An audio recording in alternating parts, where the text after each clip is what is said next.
This meeting of the Sedona Fire District Governing Board is now called to order. Please join me for the Pledge of Allegiance. I pledge allegiance to the flag of the United States of America and to the republic for which it stands, one nation, under God, indivisible, with liberty and justice for all. We'll now have a moment of silence in memory of the crew for the Ranger 56 Pilot Aviation Supervisor Robert Skanke and State Trooper Paramedic Hunter Bennett. And the 4 firefighters and 7 police officers have passed since our last meeting.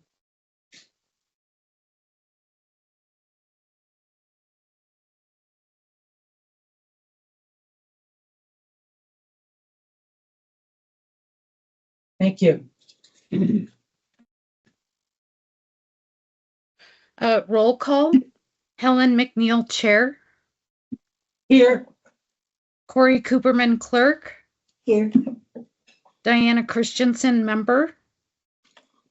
Not present. Scott Springett, Member. Here. Lance Waldrop, Member. Here. Chief Mazulis, I think we have an award to make. We do. We have an acknowledgement tonight of Carla's 20 years of service. Felt like 10 though, right? It sure did. Yeah. So Carla joined us in February milestones. February of 2006 as an administrative clerk, and 2008 promoted to administrative lead. In 15 reclassified to administrative specialist, and in 2021 CRR, community risk reduction administrative specialist.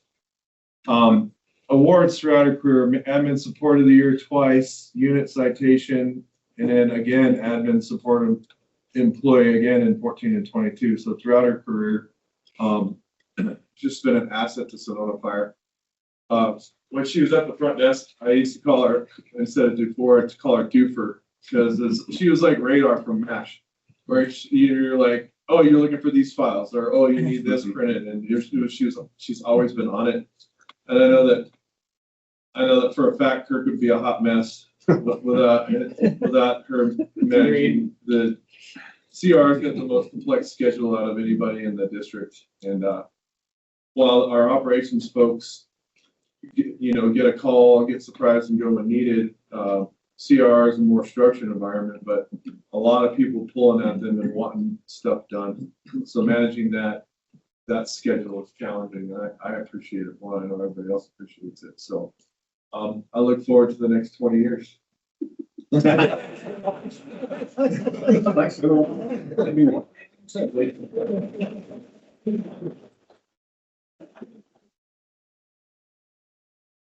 Carla, let me add to that. As long as I've been around the SFD, and it hasn't been 20 years, but as long as I've been around, you've always been a warm, welcoming, and very effective face. Yeah, and I know that if I need something or a question, I can always go to Carla. So thank you for that, and thank you for your service for us. We really appreciate it. You're here. Thank you. I'd like to say a couple words too, because gosh, I've known Carla since 2012 professionally, and you've just always been a delight to say hi to. The way you return that hi, the way you're present when questions are asked, your professionalism, your dedication. So yeah, congratulations on making it to 20. 20 more.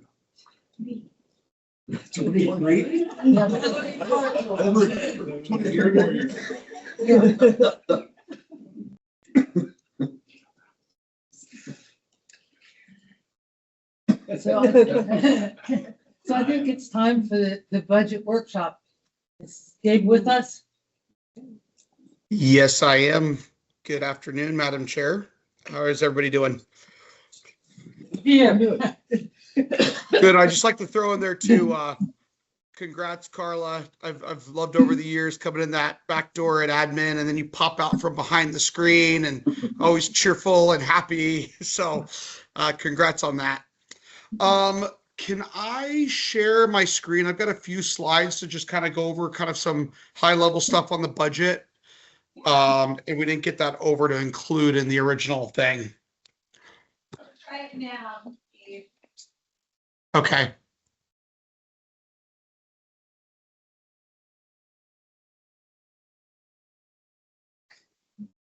It's still showing blanked out that only the presenter, only meeting organizers and presenters can share. One moment, sir. Okay, sorry. Your presenter. It's hard to hear Elise.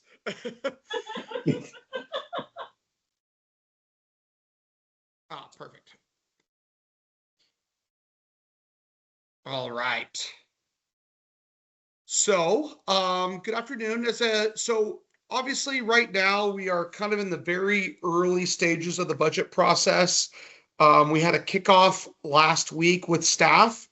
And so everybody's kind of working on their budget worksheets, but there's just kind of a few high level things we wanted to give the board today.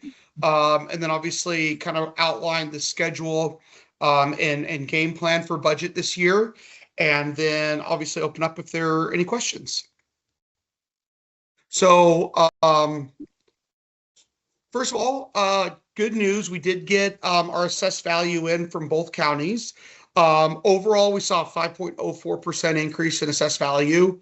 That's about 1.1 million in new revenue at our current tax rate.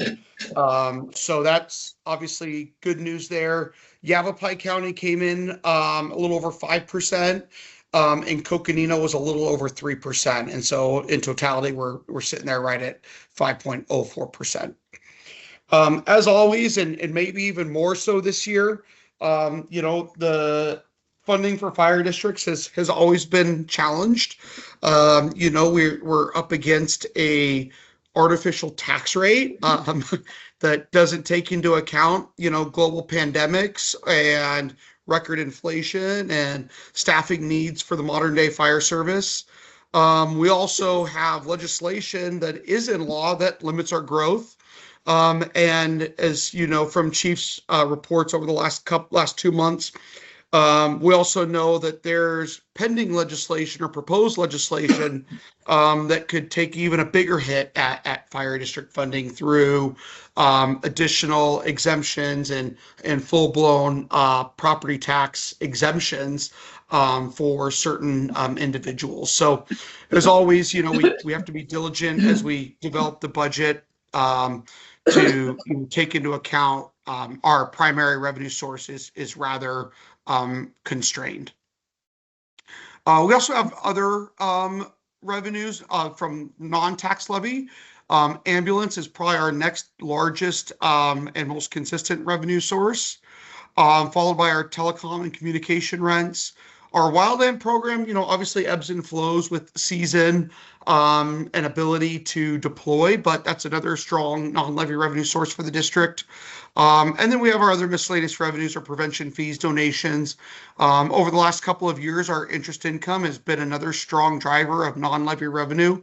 It's helped us grow and maintain our capital funds, as well as also maintain our unrestricted fund balance, and as well as also cover some general operating expenses too within the district. Historically, we've budgeted that very conservatively.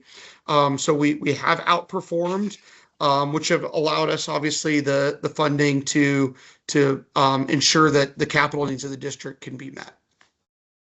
Any questions on revenue so far? No, All right. So as I mentioned, we're kind of early on. There's not a lot of numbers that we do have. One of the things we do have, though, is we did get our PSPRS numbers and our ASRS. Very nominal increase in PSPRS, as well as actually a decrease in ASRS. At our current payroll numbers, so meaning if we did nothing different, there weren't any step increases, there weren't any, cost of living adjustments or anything like that, we'd be looking at about a $40,000 impact. And then looking at just kind of a benchmark COLA of 2.8%, that's an estimated increase, fully loaded, of about $437,000. So just to kind of give the board just some ideas on, how some small percentage adjustments have an impact to the district. And then the other two numbers that seem to always kind of drive, our final budget and where that goes is our workers' comp, which has averaged about $100,000 increase each year over the last 5 years. And we're currently our health insurance. We don't have a number on that yet. We did switch over to the PFFA trust, which did guarantee a maximum increase year over year. And Chief, correct me if I'm wrong, but I want to say that was around 3.5%. I believe that's correct. I'd have to double check it though. Okay, thank you, sir. Yeah, so we should be, again, when we get the numbers in, it should be a fairly nominal increase this year on that. As far as timeline goes, really at this point, we've kind of kicked off the budget, as I mentioned, in January. Actually, no, I guess it was in February when it started. So really kind of meeting with program managers, chiefs, everybody's kind of working on really their budget requests. By February 27th, everybody's budget request is due to their supervisors. Allow time for staff to review, senior leadership to review all the budget requests, and then all of that will get sent over to finance on March 6th. From there, we'll kind of compile everything. And then when we come to that March 17th board workshop, that's really going to be the kind of the first big look at the big picture as far as all the budget requests. There's probably not going to be a lot of refinement on the budget then at that point, barring some, significant, taking out the helicopter that Chief Baker wants to add in there each year, and other large things. And then when we come to the April board meeting is when we'll have a budget workshop before the board meeting.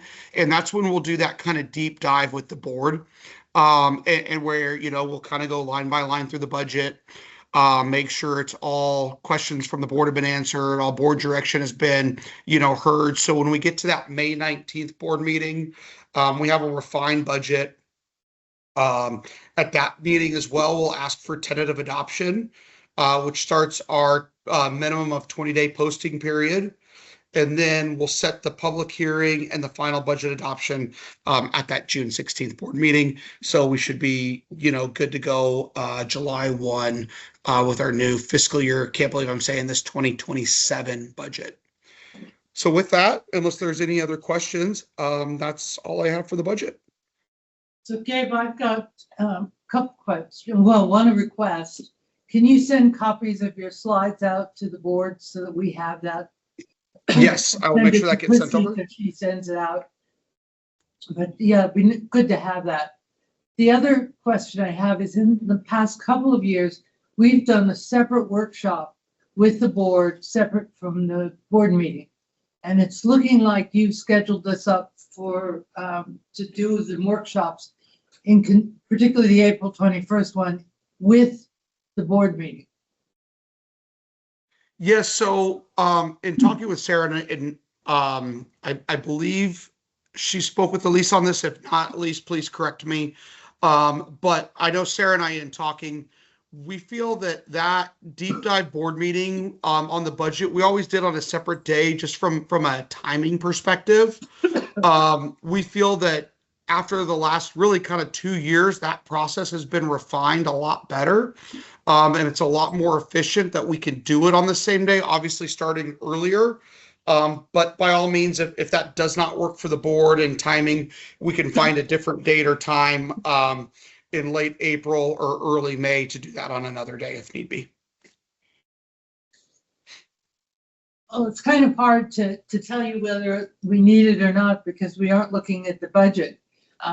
But I'd like to hold open that possibility, because if there's a lot of questions, it makes for a really long meeting. Totally understand, Madam Chair. And I'll point out one thing.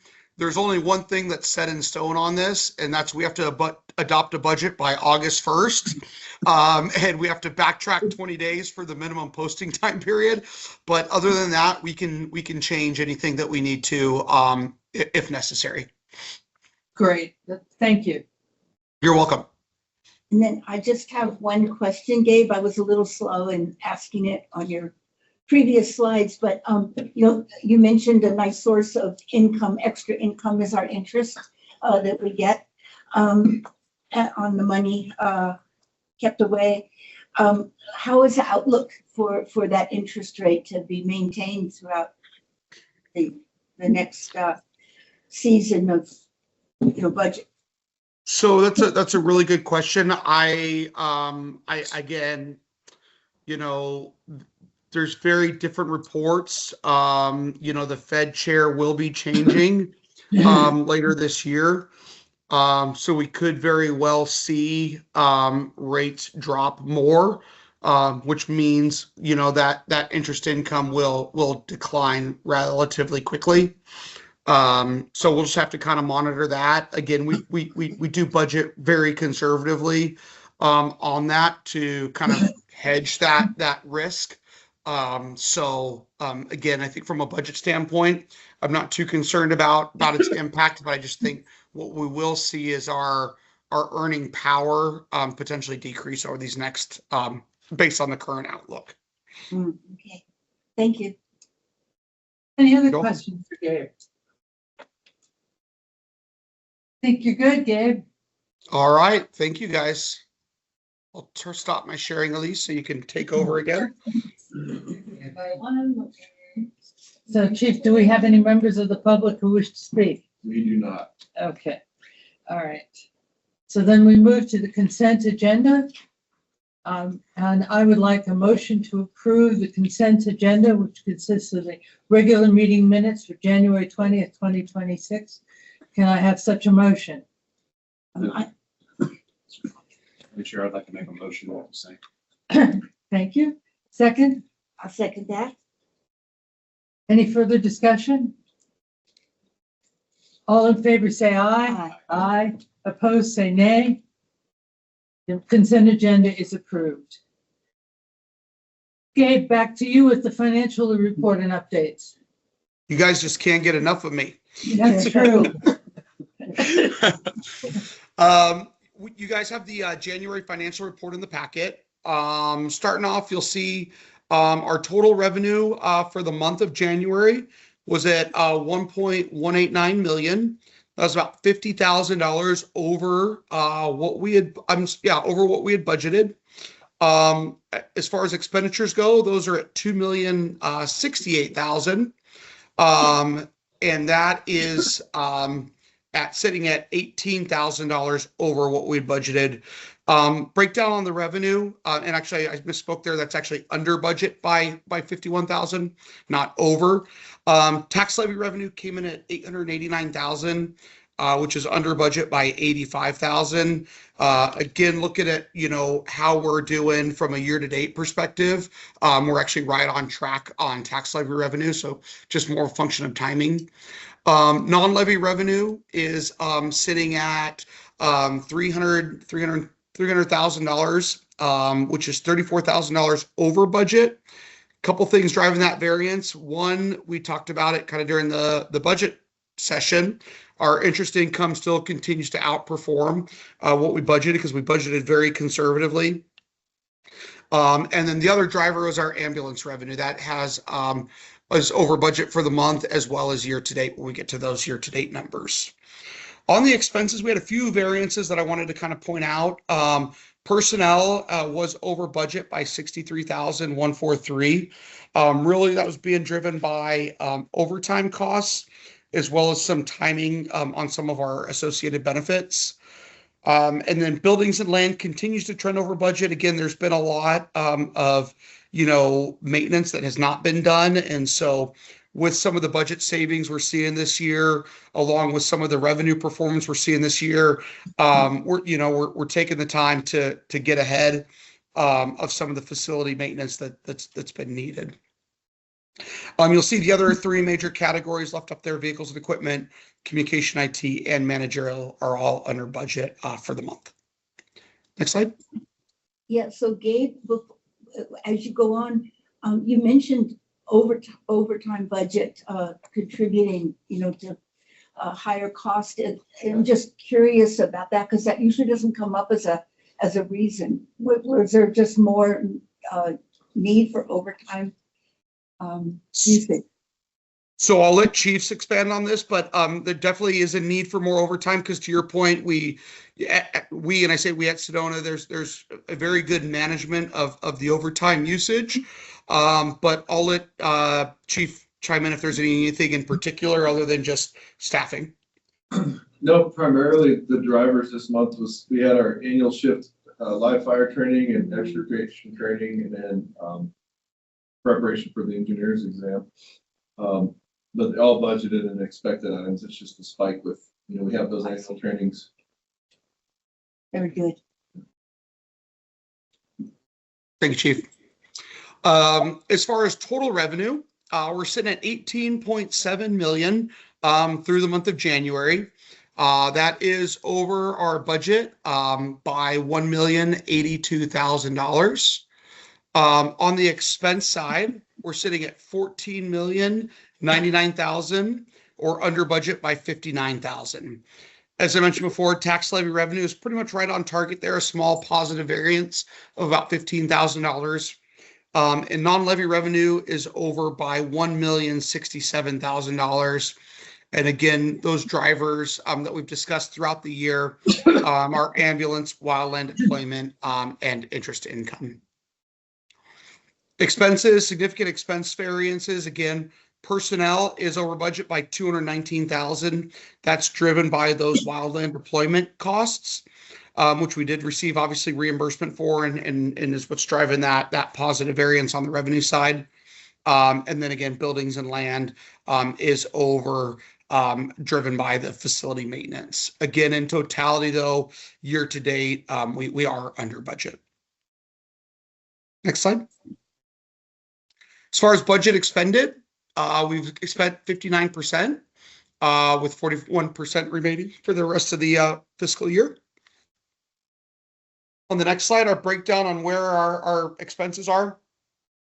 Personnel is at 85%, followed by operations at 7%, communication at 5%, and managerial at 3%.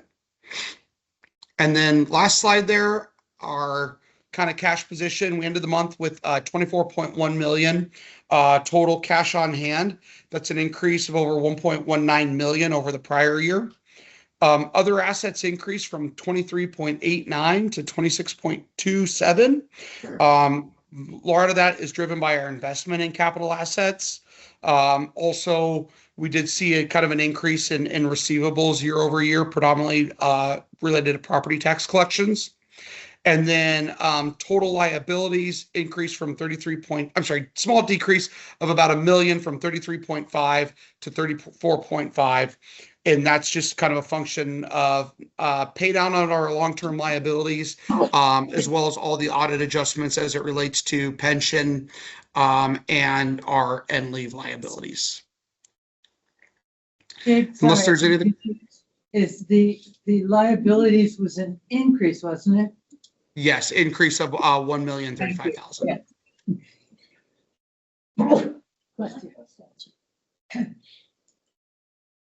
Unless there's any other questions, that is my report for January. Any questions for Gabe? No? Gabe, thank you. Thank you, guys. Thank you. Okay, so could I have a motion to approve the January 2026 monthly financial report? I move to approve the January 2026 monthly financial report. And I will second. Any discussion? All in favor, say aye. Aye. Opposed, say nay. Report's approved, Gabe. All right.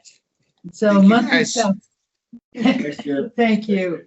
Thank you. Have a good night. So Chief, over to you. All right, Chief Cole's at his Southwest Incident Management Team kickoff season meeting. He was here all day and just shot down to Phoenix. So I'll get deliver that. Not a lot of significant events other than really grinding down some training, which Jordan will cover. In the human resources world, doing final background and clearance on the administrative, which I can't talk. I was in interviews all day, so my brain's a little fresh. Administrative generalist position, final background stuff on that, and hopefully for onboarding soon. We had a resignation in operations and considering waiting to fill that as we get into the new testing cycle. And then in administration, I covered the front desk. Elise has been grinding with I'll call it process improvement. Like that. It's a laundry list of she's cleaning right now. It's the best I can put it. It's just deconflicting, teaching some of our more seasoned employees, that's the term I'll use, how to use technology to leverage it for the betterment of the organization. And which is a side hustle, not her job, but she's gracious. And she's also just really cleaning up and making what I think is gonna clean up the budget process for a lot of folks. And so many kudos for that. And then many other things. And then we've got Chief Miranda and Chief Coyle been working with the state. There's some back and forth about how the contract language reads for wildland deployment. And a lot of hearsay, but it's around what they'll pay for and what they'll bill and so on and so forth. And there's nothing to report yet because it's all conversational. And we will see. And then it also, our contract with the state for wildland, there also may be a potential for some modifications because the feds still haven't landed on what the future of the wildland fire service looks like at the federal level. So they've got some ideas floating and some changes happening, but we don't know how it will positively or negatively impact our contract work with the forest firefighting. So more to come on that. It's all in the ether right now. With that, if there aren't any questions. Just a quick question. You mentioned the administrative position. Where do we stand on the other IT position? We don't. We had one qualified candidate that did not show up for their interview. So we are internally discussing opportunities on how to move forward to best suit the needs of the district. Okay, thank you. Sorry about that. Yeah. You can lead a dog to food and can't make it drink or something. Of course. Yeah. Bird in the feather. Yeah, I think quit while you're ahead. it's frustrating, but it's what it is. Okay. Chief Friedel. Good afternoon. So we finally got some numbers a little bit here. Getting the first few lined out. Knocked down 58 inspections last January, 52 plan reviews. Plan reviews just keep on coming. Building everywhere they can, and converting everything they can in this town. 11 fire wises, so you're out and about and busy. Yes. Are the plan reviews, are they mostly commercial or are they? It's probably about a 60-40, 60 residential and 40 commercial. Okay. There are, Take one of those. yes. When a lot of very large projects that are in design and development. So substantial lifts. And there are a couple that are already underway. Yeah.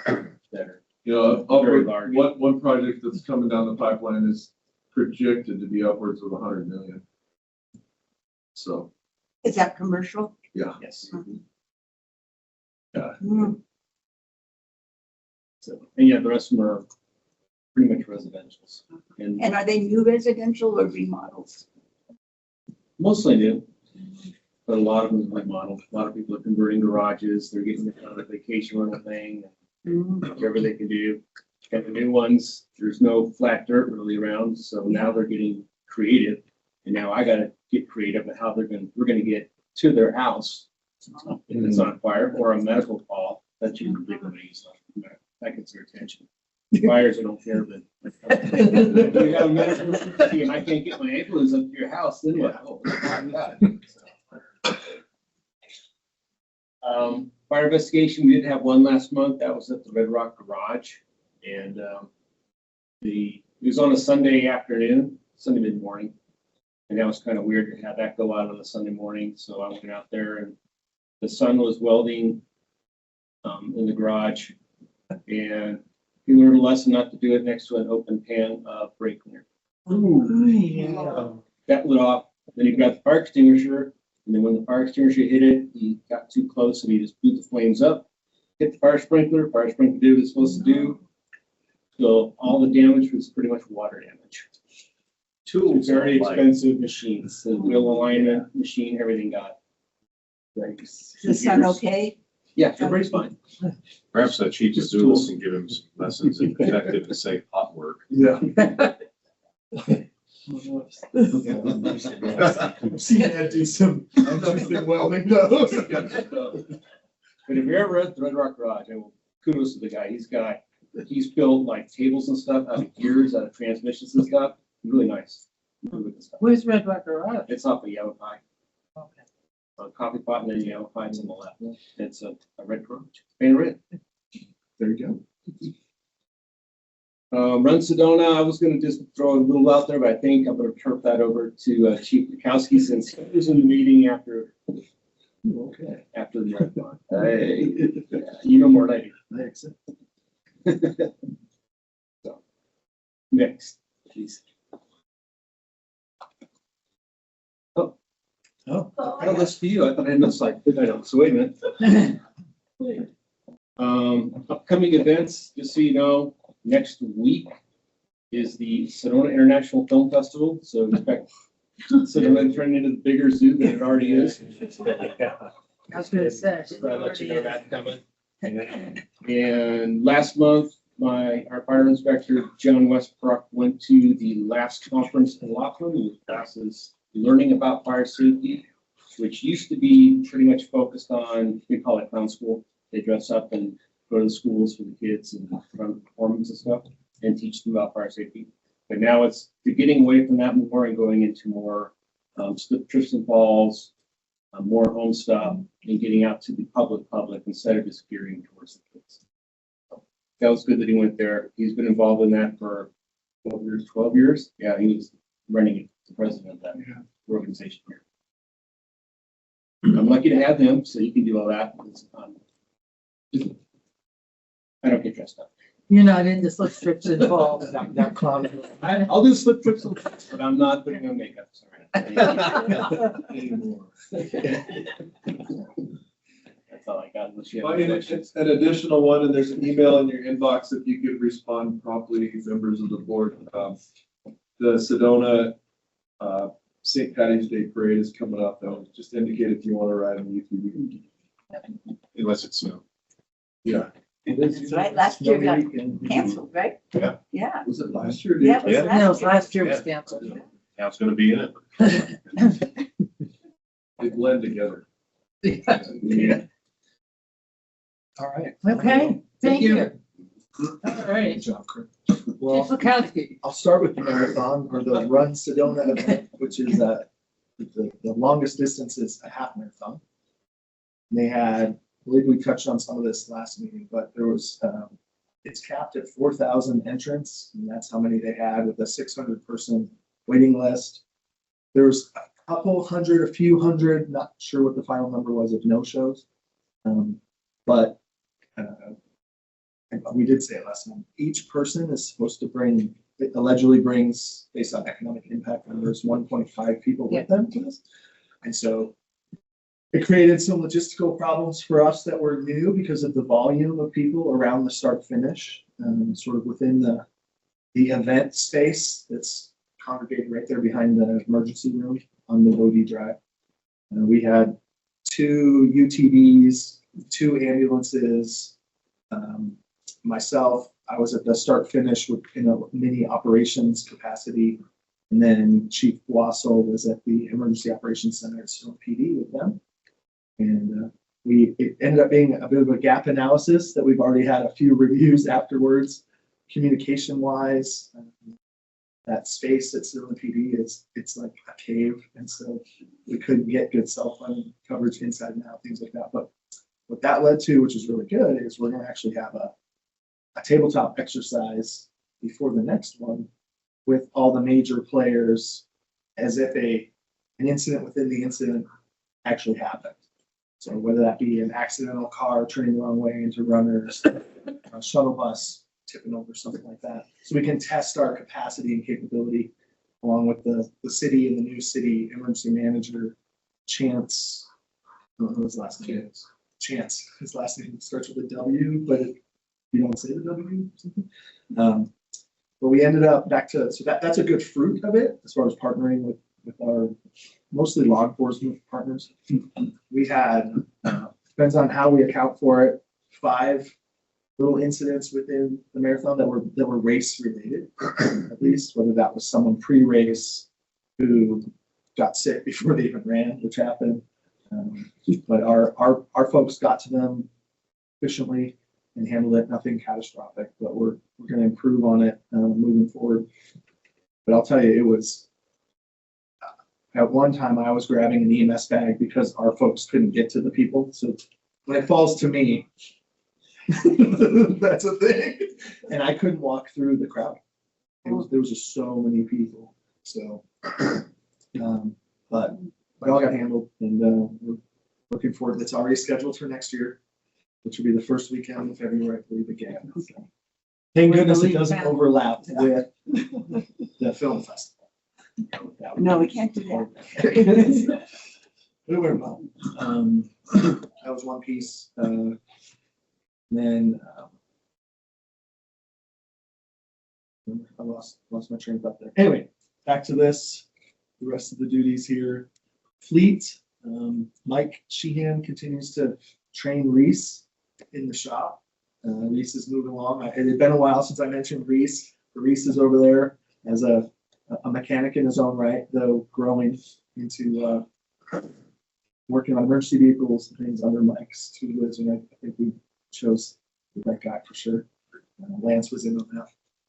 And then Mike's actually gotten to a point, I've got it somewhere, that most of our rolling stock is rolling.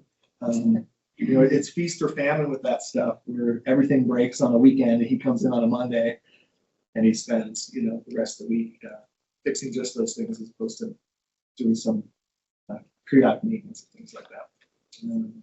He's been assisting me with specking out these ambulances, the remount, future ambulance purchase possibly, some of our fire engine specifications, things like that. Mike's always in on that. We'll be presenting the remount, which is finally here in your board packet today. And then Mike's also been involved in, or the shop has anyway, fleet with upcoming engineer testing, getting all the vehicles that we're using as backup units, making sure they're prepared and ready for that. With all the training that Chief Baker does, that he either delegates or designates or creates space for, that puts a little more strain on our fleet because our folks are, especially when there's a promotion, extremely motivated to use those vehicles that are in the backup round. And so it keeps Mike pretty busy. And the pump test and suddenly the front seals are oil. Yeah, exactly. Never Yeah. It's fleet can be a not a sort of a backseat as far as you think of like the fire department, but I'll tell you what, we can't go on those calls without them. And so Mike does a really good job in a shop that it's dated in its capability and size and things like that. So I can't, want to drop that in there for Mike so that he knows I care. And then we're also beta testing, but likely moving forward with a Verizon product that is that is a fleet management program. I forgot the actual name of it offhand. I just lost it. Verify. If you want to know, I'll tell you. But that's allowing for multiple things within our organization that are needs. It'll track all of our units from point to point, from startup to idle to stop. That includes anything we put this on. It actually plugs into the computer. It'll do a ton of alerts. Actually said if the vehicle is throwing a code, Mike can get an email in real time and we'll tell him that it's happening, which is not new technology, but it'll be new to us. It'll be really helpful for Mike.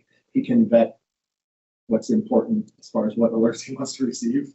I'm sure this will help in triggering PMs. It will, and that's the first points with it. That's great. As opposed to every 3 months we touch a vehicle and we do a periodic maintenance based on a time schedule or even a mileage schedule. We can add these facets, engine hours, hard driving, pump hours, code 3 driving either, which is a little bit harder driving on brakes and things like that. All of that can be put in because it's an AI program that'll help us actually schedule better based on need, not just based on our perception of what might be needed in an interval. So that'll be really cool. But it also tracks mileage for the ambulances, which is the DHS standard. It have to be electronically GPS tracked from point to point. So while the state still doesn't have a mechanism for turning that data in, that's a piece that we're really hoping. And I know that this accomplishes that. We're just going to have to harvest it and forward it to the states now. So it helps in all those sort of compliance areas that are behind the scenes. So we're testing that right now. It's really pretty good. I'm actually getting too many alerts when I log in, so we're going to filter some of those out because I don't need to know when every time they, I don't know, had a hard start or something that Mike needs to know. Any questions on fleet? I know that was Did you say Verizon or did you say Verizon? It's Verizon. It's a Verizon product because it uses their network. Okay. And we're using, it's in conjunction with a new, Josh is listening, I'm going to say this wrong because it gets a little bit more into IT, but it's a Cradle Point Wi-Fi hybrid satellite antenna thing that is on each of our vehicles. This is going to be out there. We're testing one of them right now, or maybe two. I think you guys have one there to see how that works with coverage. And that's really going to help us with communicating in our outlying areas, and we'll switch back and forth between LTE and satellite. We're not quite sure how it works. Todd and I were just talking about that last week. But in conjunction with that is this fleet management program. So we could actually see where every unit is that has one of these in real time and watch them. Screen and stuff. Now that again is super revolutionary for fire service, but it is for us, and it'll really help some of these I don't know, just life cycle concerns with vehicles and stuff. You will have the necessary metrics to begin some life cycle. Yeah. Which is good for us, because when we see $300,000 heading our way, I'd like to see it in 3 fiscal years. All good. So yeah, great question. It is Verizon. I can't remember the other name. It's a Verizon. Let's see, EMS. Well, I'll go to GIS first. Matt Spinelli has been assisting CRR in different things. Plan review, things like that, buttons that he creates for them. He went to drone school this past week or 2 weeks ago. So he's a drone pilot now. It's GIS and UAS for drones. They're really, you're not doing GIS in the way without some drone capability for mapping and just the visual aids that can tell our story. So Matt's actually taking on a large part of that with some CRR folks and a couple of our operations folks too. So he did that this past week. He's always working on addressing for 911 through the county, pre-planned things that we've been meeting with CRR about, and then the dreaded nearest transition with Brian SBO, which is that national database that's keeping our statistics for ransom right now. EMS, we're working with our medical director to roll out a new drug box for our engines, get new quantities, and we're receiving a couple new drugs. Preparing for the backcountry season in full force. We've actually been running a few rescues lately, some pretty high complexity ones. But I think we had this past week in conjunction with Coconino Search and Rescue out in the village of Oak Creek. Getting ready for the heat season too, so we can be just a couple steps up from years past being ready for the heat season. And then the really romantic parts of meeting with the NAMES, which is Northern Arizona EMS Council, which we're a part of, NAH, Department of Health Services, all those people, which is right around every 2.5 weeks that I'm in those meetings with folks. And I imagine Chief Lewis might talk about it, but with dispatch, we met on a regional communications, more of at a strategic level recently, but out of that, there was some outflow of daily operational things that we're going to tune up. That's been slow as they have transitioned as hiring cycles within dispatch. So we're plodding away there. It's no fault of theirs, but we're getting there. Dispatch, no concerns. It's most of these things are the fence that never feels like it's getting painted. So you only know when it's not working when it's not working sometimes, you know. So I appreciate the any questions you have or concerns. Any questions? We're good. I think we're good. Yeah. Chief Baker. Hi, good evening. Thank you, first of all, for your flexibility in moving the board meeting back so we could get a couple evaluations done today and not on Friday this week. So that was How's it going? so far so good. Had the written test this morning. So the 12 individuals took their written test this morning, and then we had 2 individuals run through their oral board interviews today. So tomorrow we'll have 5 individuals go through their oral board panels, and then the following day 5 more. And then next week we'll start the practical evaluations. So to be process, it's a long process, but I think it'll be beneficial and allow the candidates to really showcase how much training and effort they've been putting in. Excited to see what it holds and how it shakes out. And I know they are too. So, so yeah, that's this week and next week. Chief Miranda, at the end of January, held a task force leader class. Follows the NWCG requirements for task force leader, which is also a requirement, the classroom portion for battalion chief here at Sedona Fire. I think we had 6 individuals in that. 6 individuals in the class that now meet that requirement for battalion chief, so we're one step closer. We also had another individual initiate the battalion chief task book, so we now have 8 individuals, which I think is an all-time high. Task book's open, at least, and working on with requirements. Last week, we met with fire engineering training. It's our new training platform that we're going with, online platform. They offer a gamut of different resources for us as far as training, OSHA, ISO requirements, training entry, data entry. So myself, Captain Everline and Captain Wells met with them to begin the onboarding process after Chris Ahern and Elise were kind enough to gather all the data from every individual in the agency, certification level, name, address, email, and get all that uploaded into the system for us. So we've got 1 more, maybe 2 more meetings with them, and then we'll be rolling that out to the entire organization as our new training platform, which is big for us because it's been 15, 20 years that we used Fire Rescue 1 and now we've moved away from. So exciting, a lot more options for online training that we're able to do. It'll tie in eventually with some of the paramedic stuff and help individuals with meeting that research requirement. So really excited for that. So good first meeting so far. Let's see, quarterly MCSs are coming up in March. So it's been scheduled, been working with the battalion chiefs on that. So again, the minimum company standards where we get out and we evaluate all 15 companies. The Q1 for 2026 will be in March. Those have been scheduled. We do have 4 12-month evaluations for probationary firefighters. We will be coming off probation, hopefully, if they're successful. In these evaluations, that's also in March and April.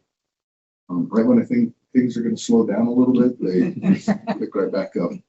Right after that, we've got 2 6-month evaluations for the individuals that we just hired as well. So that'll be beginning of April, and I'll get with the battalion chiefs who are always kind and helpful in scheduling and facilitating getting individuals where they need to be. So I appreciate their help. Real shout out to you guys. I really appreciate it. I know we talked a couple board meetings ago, but the training center down in Cottonwood, we've been collaborating with a lot of the other Verde Valley agencies, Copper Canyon, Cottonwood, on getting that area improved. It's come a long ways. Just yesterday, with the help of Scott Schwezo.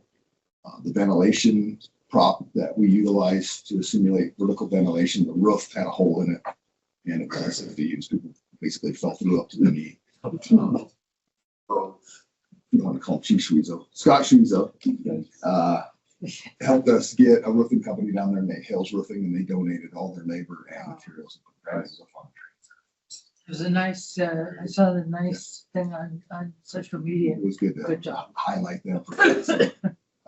Got a few more things to do on there, and then but it's looking really good. The usability of it is increasing. The space is increased. We're making the most of what we have, and so it's coming a long way. Again, Sedona Fire doesn't have any financial interest in it, but we've been assisting with the scheduling and manpower and getting down there to facilitate some of those improvements. So along with all the other Verde Valley agencies. So just a quick update on that. Have you made any progress on the whole question of overseeing scheduling? I remember, I think it was about a year ago. As far as scheduling who's using it and when, yes. For So what? still using the same Google Calendar, but have a point of contact at each agency that is now checking it to make sure, like next week, we'll be down there a whole week. And we're communicating really good to training officers on who's using it, when, making sure we don't double up on training on the same. It's working really good. And a lot of help from those agencies as well. So working well. Switching gears to some wellness and recruit and mentorship. Physicals are ongoing. Chief Wassel's really good about scheduling that. So we're in the middle of that right now. Solve Global, that outside agency that comes in with the physical therapists and physical therapist technicians, is ongoing monthly. Great feedback. Chief Miranda was here for the first one. Great feedback from the troops on that so far. So hopefully we'll continue that partnership to keep them coming on site monthly.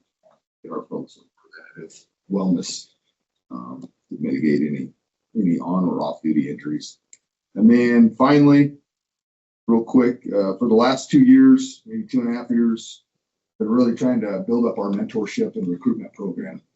And, we've hit some hiccups along the way. And last month, firefighter Leslie, who's 4 or 5 years on the job with us, came up to my office and said, "Hey, I want to take this. I want to be the chair of this recruit and mentorship committee. I want to run with it." I said, "Please do, please do."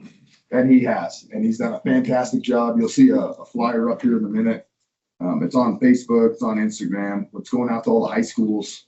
It's in the VAC program, the high school program that runs the Fire 1 and 2 Academy. But on March 21st in Station 3, we're inviting individuals that are interested in becoming Sedona firefighter into Station 3, and the crews are going to run them through run them through a crew workout, and then talk to them about the application process and oral interviews when you come in and interview for a job, and really try to help them and mentor them so when they come in, they're successful in the testing process. So since I took this job, I had a list of 50 to 60 individuals that had ridden with us with their emails. Firefighter Leslie got that, and he contacted each one of them individually. Not a blanket email, not a blanket group text, each one of them individually to invite them to this event. So he's doing a fantastic job, and I just wanted to highlight his efforts because that's what we needed. Somebody that was passionate about it. And he's put together a really strong committee that's reaching out to a lot of the community college Fire 1 and 2 programs, getting in there, getting in the high schools, and we'll see what it does. I'm excited for this round of firefighter testing this summer, but next year, really, once we've had an opportunity to get our feet up underneath us with this program, see what it does to our recruit numbers, our application numbers. But I definitely wanted to highlight their efforts because they're doing a fantastic job with it. And I'm excited for this event, and we're looking at holding it quarterly based on, our attendance this first go around. Every quarter at these new stations. Station 3, next quarter over to Station 1, Station 6, and look around. It's a similar program. It's modeled after what Flagstaff Fire does, and they call it House of Jacks. So they invite those individuals in, go over oral board tips and techniques and how to take written tests and application, how to fill out an application. We see a lot of that. We lose a lot during that just because people are unaware how to fill out an application. So really excited for it. And out of that, individuals that show up, if they want to, will be assigned a mentor. at Sedona Fire that they can contact if they have questions directly. They can call firefighter Leslie directly and ask him a question. Hey, I'd like to schedule a ride along. I have a question about this program with Sedona Fire, wildland program, whatever it is. Have a direct line of communication with them. So I've got. You got any questions? Well, I don't have a question, I have a comment. I know you're getting great support from the chief and the rest of the leadership. Sure. Is there any support or anything you need or want from the board? I don't think so. Like I said, it's it's easy to try to tackle all the stuff yourself. And I think with age and maturity and time and service, you realize that you can't effectively. So like I said, with the battalion chiefs helping me schedule a lot of the MCSs and telestaff and managing crews and moving around, that's a big assist. And I definitely appreciate their help, and individuals like firefighter Alessi, firefighter Minardi and firefighter Vargas that helped there in the fire 1 and 2, all the fire cadre. It's just delegating that and empowering those employees to take some ownership in those programs and allowing them to have the flexibility and the freedom to run with it. You see their true potential coming out. And I think it's beneficial for succession planning and the organization, because we're not going to be here a whole lot longer. And if we don't allow them to do that, we failed at our job. So as far as the board, no, I don't think so. I think the crews are helping me out. We're going. So Great. Good job. Thank you. Any other comments for any of the staff at this point? Okay, Chief Mazulis, it's over to you. All right, fire district financials. Well, we're, as Gabe mentioned, deep in budget season. This week's kind of a wash for staff. We're all engaged in the engineering process. And then we'll get into some heavier conversations about that. Glad to see we stayed positive on the assessed evaluation. That's good news. Same message across the Verde Valley. Copper and Verde got really good numbers, so that's a great benefit to them.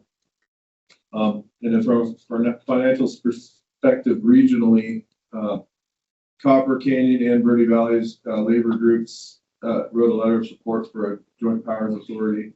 So Chief Johnson will be taking it to their boards and anticipates smooth sailing after some public meetings. And the tentative plan is to adopt and work towards the JPA for July of 27. It'll take a year to get everything structured and then launch it. I think for their overall health in both organizations and prepare for the future, it's a great effort for them, and we're very much in support.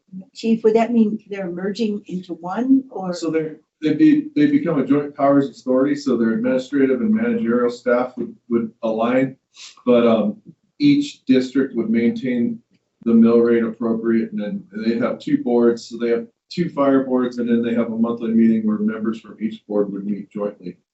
And it's the first step towards the potential to become one district. But what it does is it like using us, for example, say in 10 years, we evaluated it would give us the potential to expand resources regionally, but it would maintain the mill rate for the Sedona taxpayers and the mill rate for the Camp Verde taxpayers. So there wasn't a feeling, if you will, that, oh, we're supplementing or augmenting that, but it just economies of scale. And I think it's a smart move. It's happening all over the state. We've got 144 fire districts right now. And,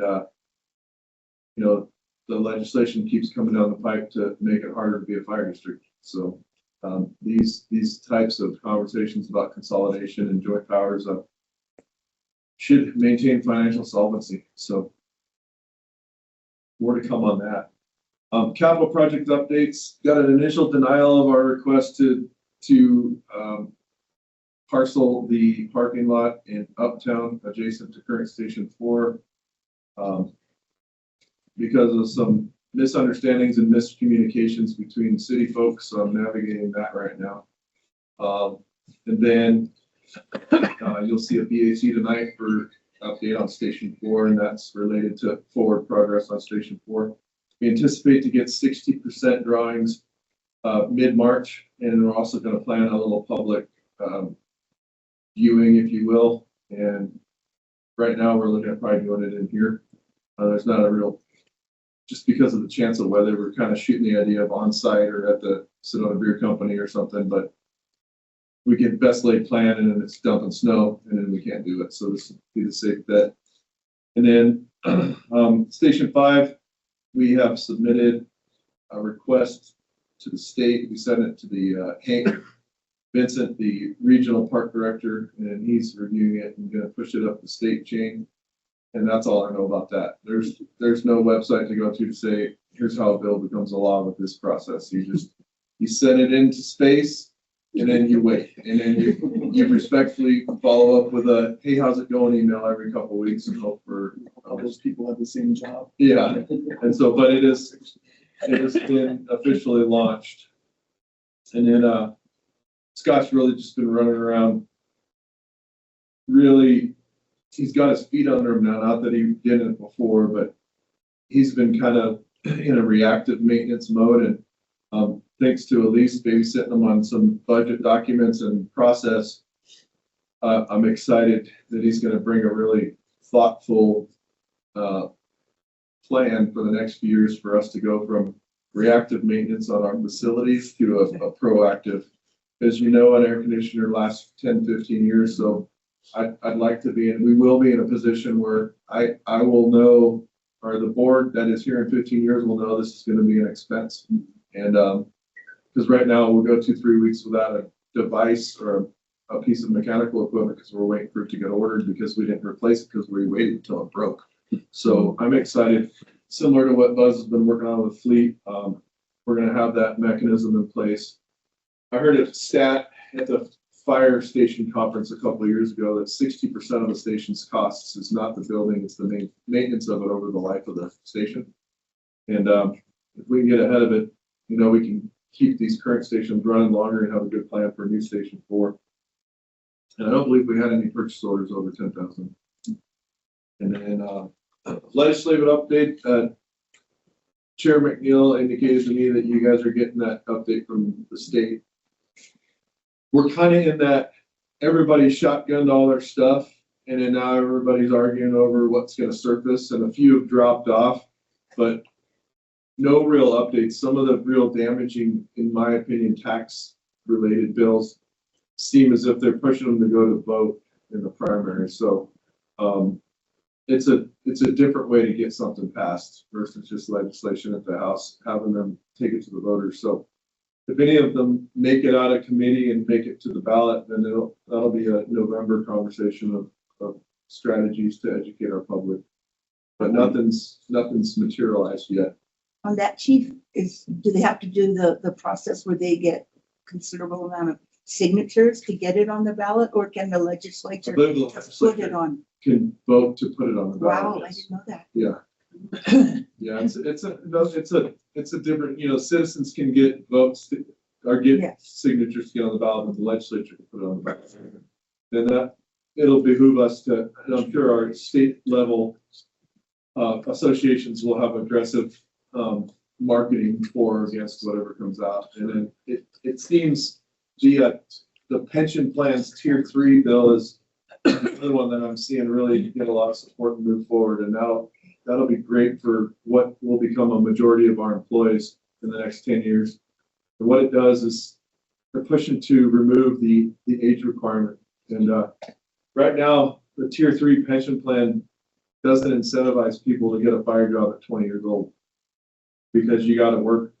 You can't collect your pension till you're 55. So that's a long time to 35 years to get a pension in a physically demanding job. So I'm hopeful that it frankly will be another recruitment tool for us. We can get back to where they do 25 years and then get a pension. So that one's getting good support. But other than that, the other ones, they're just kind of swirling, and then everybody's battling against each other on who's going to happen with what. Because a lot of them have very similar language, and that's why I use the term shotgun, because they just blast a lot of similar bills and hope one pushes through. But with that, that's the big stuff that's happening right now. My office, I've been playing real estate broker mostly the past few weeks and learning a lot. But if there aren't any questions, we'll move on to next. Any questions? No. Proceed, Chief. All right, Yes. that completes my report. So the next item on the agenda is the request for possible approval of purchase order 065 to Core Construction in the amount of $123,158 for asbestos remediation at 401 Jordan Road as part of the Station Number 4 construction project. Chief, do you want to say anything on that? I do. So this will not become standard practice. Once Core delivers to the board at a guaranteed maximum price and you vote to approve it, then these expenditures related to station construction won't come to the board for approval because they're part of the package. Because we aren't at guaranteed maximum pricing yet, and we have the bandwidth to do it, we made the decision to push forward with asbestos remediation of the current building for a couple of reasons. It pushes us a little bit ahead of schedule and slight reduction in guaranteed maximum price. I mean, but more importantly for me, or as equally important, it clears the building out sooner than later. If approved, they intend to start early March. And so that gives us April, May, June for our crews to get in there and tear that building apart and do a lot of real world training that we couldn't do normally because of the asbestos issue. And so it's anytime we can get a real building to do stuff with and do our entries and roof work and all that, and where we can damage the building and not worry about it is a benefit for training. And the fact that it's in district, our folks can do it on duty and there's no overtime cost with it. So, but again, it's part of preparing to build the station. So it would have to happen at some point anyhow. And the alternative is we wait to wrap this cost into PMP and then do asbestos remediation in the summer and lose the training opportunity. But either way, it has to happen eventually. Chief, how does the asbestos remediation take place while the building's occupied, or don't you? It's not occupied. Oh, you're talking about Jordan the, Road. thank you. Yeah, Thank you. and what they'll fence off a work area, not the entire parking lot, and then they'll determine if they need to. I'm not using the proper term. I call tent it. Yes. Yeah, but I don't. There's a fancy term Yeah. for it. They isolate, They encapsulate it. encapsulate it. That's the term. And so we're making sure there's water on site. 'Cause they'll need water for remediation, but so there's no low to no dust and everything else. Other questions for the chief? I can move. Okay. So I move to approve a purchase order 065 to Core Construction in the amount of $123,158 for asbestos remediation at 401 Jordan Road as part of the Station 4 construction project. Do we have a seconder? Moved. Okay, seconded. Any further discussion? All in favor, say aye. Aye. Aye. Opposed, say nay. It's approved. And we have discussion, possible approval of PO number 64 to Braun Northwest for the purchase of a new Ford chassis and the refurbishment of ambulance number 542 in the amount not to exceed $235,570. Miss Buzz, this is your baby. They brought it home. It only took 6 months. Yeah, this is similar to the board members that were here on the board. Now it's 2 years ago.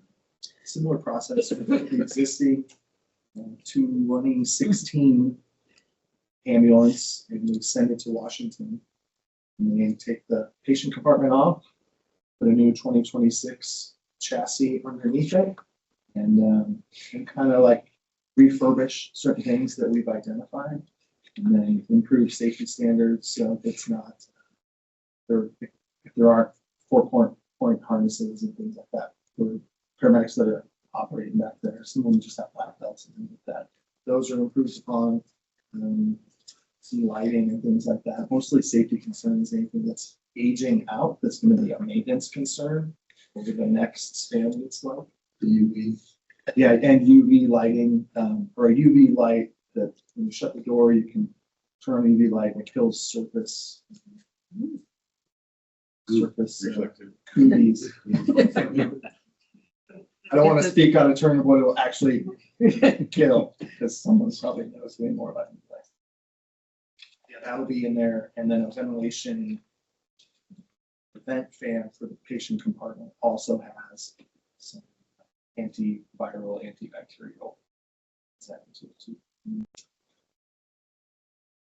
Yeah, I think that's it. This allows us to get a new ambulance we expect will be $100,000+ more than this.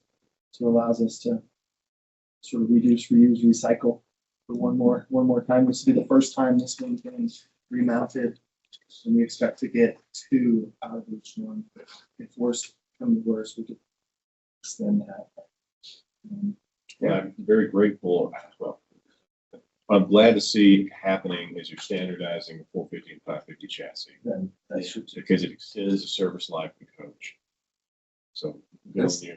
And some of the refurb costs have gone up. The first refurb I did was $140,000. So, but some of the unexpected things is some of the refurb costs now are rolled into changes to statute and rules of the state.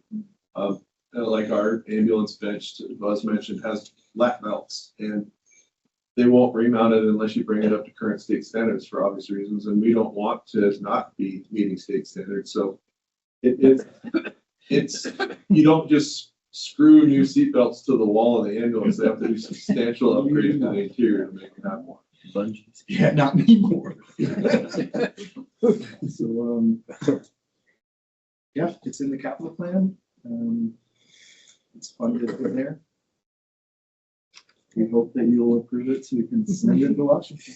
Get it done. Any questions? Okay, well, I move to approve PR number 064 to Braun Northwest Inc.